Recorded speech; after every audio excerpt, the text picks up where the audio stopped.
Olá, hoje nós estamos novamente no município de Botucatu e vamos fazer uma entrevista super interessante com o Dr. Marcelo Felício, cirurgião cardíaco, coordenador do programa de transplante cardíaco do Hospital das Clínicas de Botucatu e coordenador do serviço de cirurgia cardíaca do Hospital Estadual de Bauru e atualmente também secretário municipal da Saúde. Gostaria de agradecê-lo, doutor, novamente pela disponibilidade em estar conversando com a gente. E hoje nós vamos falar um pouco da saúde do coração, que eu acho que é a sua especialidade maior, né? Doutor, como que a gente deve cuidar para ter um coração saudável? A parte preventiva que é assim super importante. Olá, obrigado mais uma vez pelo convite de estar participando do programa. Agora falando um pouco a respeito do coração e do transplante cardíaco. A saúde do coração, a gente tem que começar cuidando do coração, prevenindo as doenças cardíacas, né? Então, controlando os fatores de risco, né, da hipertensão, diabetes, o controle dos níveis de colesterol, controlando a obesidade, parar de fumar, quem faz a prática do tabagismo, e procurar levar uma vida mais saudável, né, com controle da alimentação, né, da qualidade da alimentação e a prática regular de atividade física. Exercício físico é fundamental, acho que para o bem-estar, na verdade, para a saúde do coração e para a saúde de uma forma geral, né? Acho que alimentação, exercício físico é super importante. Eu acho que a gente tem que frisar muito isso, que todos nós devemos praticar exercícios físicos regularmente, né, doutor? Pelo menos 30 minutos, é isso que é recomendado? O que é recomendado pela Sociedade de Cardiologia é a prática de atividade aeróbica, né, no mínimo 30 minutos, 3 vezes por semana. O que for a mais é benefício a mais para o coração. Isso independente da idade, né, doutor? Sim, a prática de esporte, de atividade física, ela deve ser estimulada, incentivada na infância e na adolescência. E é claro que na idade adulta, para os adultos, é sempre interessante fazer uma avaliação pré-atividade. Que é uma avaliação cardiológica, né? Procura o seu médico, seu cardiologista clínico, para fazer uma avaliação, se for necessário alguns exames, para a prática de atividade física com segurança.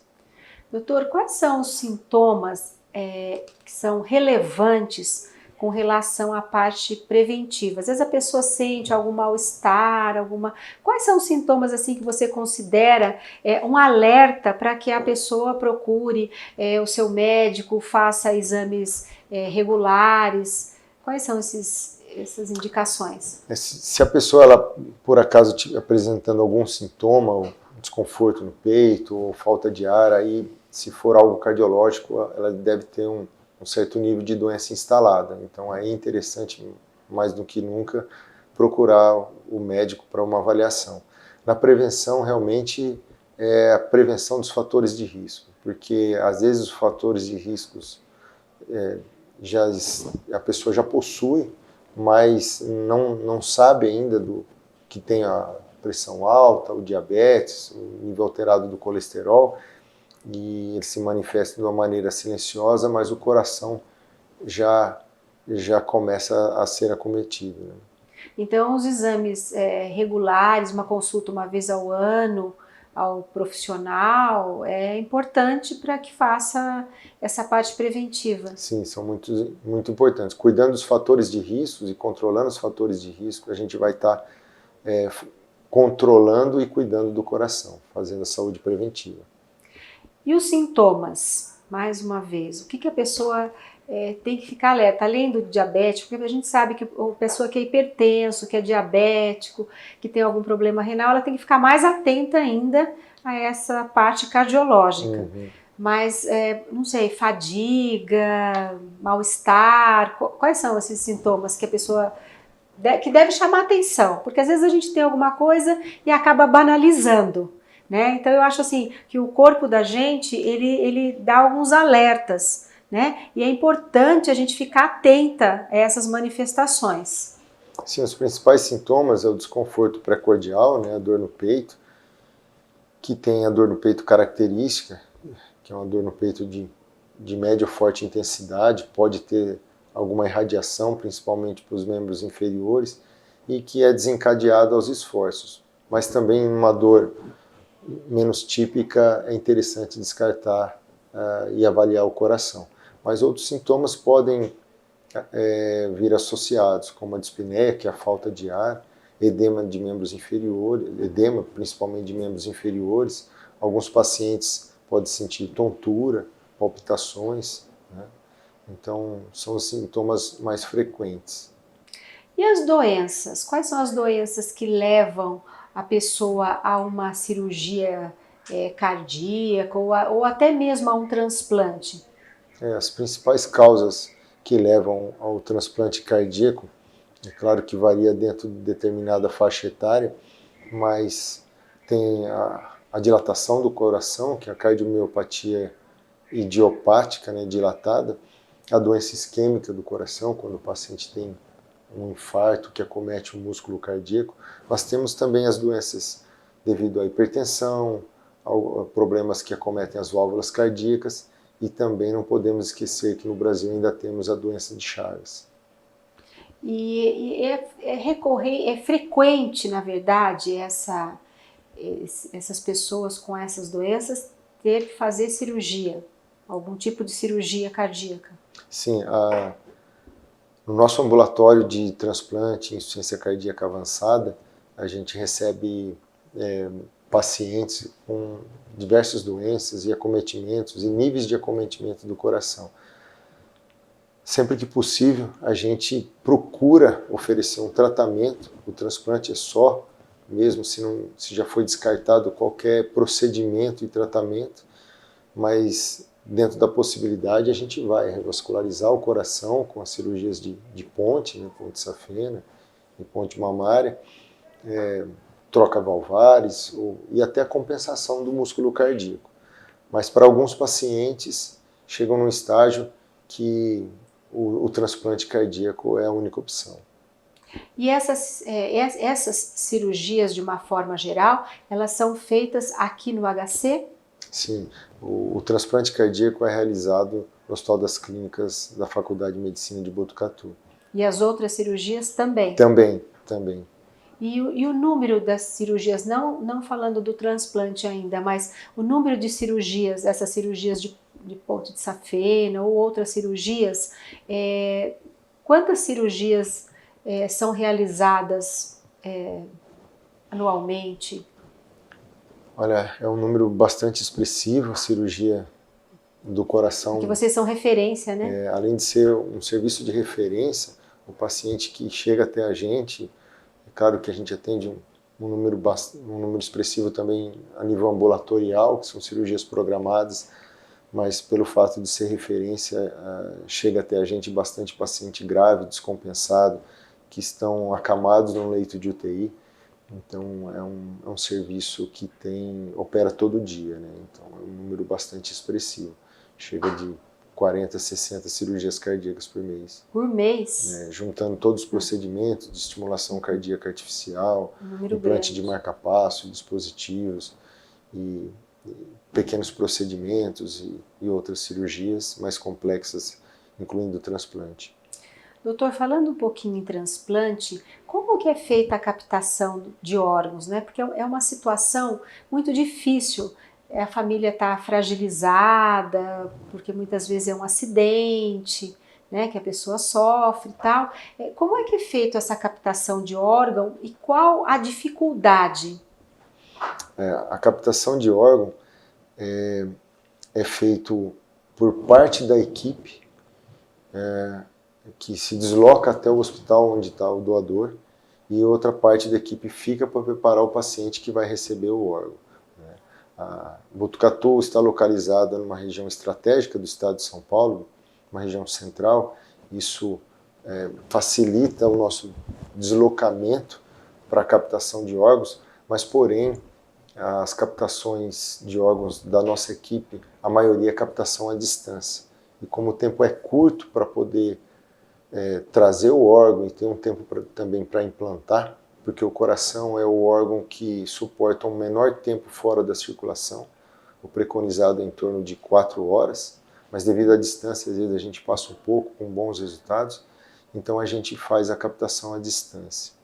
Captação à distância, a gente tem o apoio do helicóptero da Polícia Militar, uma captação num raio menor, aí, acima de 100 km, mas uma distância mais curta, mas também a equipe realiza captação em vários estados. Já realizou captação em 5, 6 estados, e aí a gente conta com o apoio dos aviões da Força Aérea Brasileira. E é difícil a captação de órgãos? A dificuldade? Vocês têm dificuldades nessa captação de órgãos? O número não é suficiente? Sim, é uma pergunta muito importante. Hoje fazemos apenas em torno de 20% da necessidade dos transplantes cardíacos no Brasil. Então, apesar de estar crescendo um pouco a oferta de órgãos, ainda o número é bem insuficiente. E ainda a gente tem uma taxa muito alta de recusa da família à doação. Em torno de 40% das famílias que são abordadas para doação de órgãos recusam a doação. É um gesto muito nobre, né, a doação de órgãos, que num momento de muita fragilidade, muita dor da família, ela ainda poder realizar esse gesto tão importante, pensar em salvar a vida de vários pacientes. Né? Um doador pode salvar a vida de vários pacientes realizando a doação de vários órgãos. Né? Então é muito importante essa parte de doação.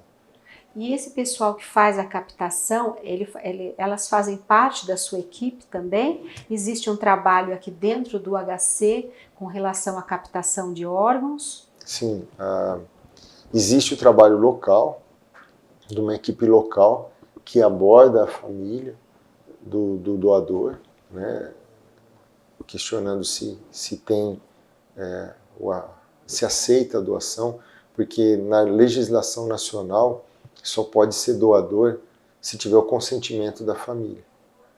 Se a pessoa deixar alguma coisa autorizado para a família, isso tem algum valor jurídico? É uma dúvida muito frequente a respeito da doação de órgãos. Mas hoje, no Brasil, só é autorizado a doação se a família consente, mesmo com um documento deixado previamente pela pessoa que tem o desejo. Por isso a importância de manifestar em vida para a família, conversar com o seu familiar do desejo de ser um doador. Né? Aí fica todo mais fácil o trabalho até da para a doação. Família, né? Numa situação de assimilar. Delicada, né? Ela saber que seu ente querido Sim. gostaria que os órgãos fossem doados. No momento é um momento muito difícil para a família, mas o que a gente costuma ver é que depois que passa todo o processo, parece que nada vai substituir a perda de um familiar, mas conforta um pouco mais a família, sabendo que muitas vidas foram salvas com esse gesto tão nobre. E acontece da família, por exemplo, querer conhecer o doador, a pessoa que recebeu o coração, porque às vezes até tem uma questão emocional da família, ocorre isso e as pessoas aceitam, a pessoa que recebeu o órgão aceita conhecer a família, porque acho que isso é os dois lados têm que ter o consentimento, né? Sim, na verdade isso pode vir a acontecer, a equipe não promove isso, não pode promover, tá. Mas dentro, acho que desse sentimento de gratidão, né? E hoje como as informações chegam fácil e tem toda a mídia social, então pode sim ter a ocasião de uma família querer conhecer quem foi o doador e tudo isso, mas a equipe não pode promover esse encontro. E ela não pode passar, então, um contato, nada? Não. Não pode fazer isso? É que hoje ela sabe, se procurar, sabe de onde foi a doação. Tem família que não procura, mas pode ocorrer sim. Porque às vezes a pessoa se sente até um pouco acolhida, sim, de saber que, né, alguém tem um órgão do seu ente querido, então às vezes conforta também, porque é uma situação muito difícil, né? Sim, É uma situação muito difícil, mas que a gente vê que o fato de você ajudar quem está precisando, quem está há 2, 3 meses numa cama de hospital e que só vai poder voltar para casa mediante uma doação, isso é uma grande alegria. Qual o tempo de espera na fila? Vai depender muito das condições do paciente. Se o paciente está inscrito na fila, há quanto tempo que ele está inscrito? É claro que se ele estiver em casa e não estiver tão descompensado, essa espera pode durar até 6 meses. A grande maioria dos pacientes, eles estão internados no hospital, precisando de medicação e às vezes até alguns dispositivos de assistência circulatória para poder manter o bombeamento do coração e a irrigação dos tecidos. Então, essa lista ganha uma certa prioridade. Os pacientes mais graves, eles têm uma lista paralela, eles sobem na fila como prioridade, porque ainda tem pacientes que não suportam o tempo de chegada de um órgão. Entendi. Então, isso depende também da idade, das condições que o paciente se encontra, da ordem dele na fila. O principal, quais são os critérios dessa fila, digamos assim? O principal é o tempo em fila. Quanto que ele fez, há quanto tempo ele está inscrito na fila. Quanto mais tempo de fila, ele vai subindo na fila e maior a chance de chegar a um órgão compatível. E outra coisa é a compatibilidade de peso e altura do doador e o tipo sanguíneo e também o painel imunológico do doador e do receptor. São passados informações para uma lista única de transplante, né, de doação, com todas as informações do paciente, inclusive o painel imunológico. Então, quando tem um órgão, eles entram em contato com a gente e falam, saiu um órgão não para a equipe, mas para determinado paciente. Vamos fazer um breve intervalo e voltamos para o nosso segundo bloco. Até já!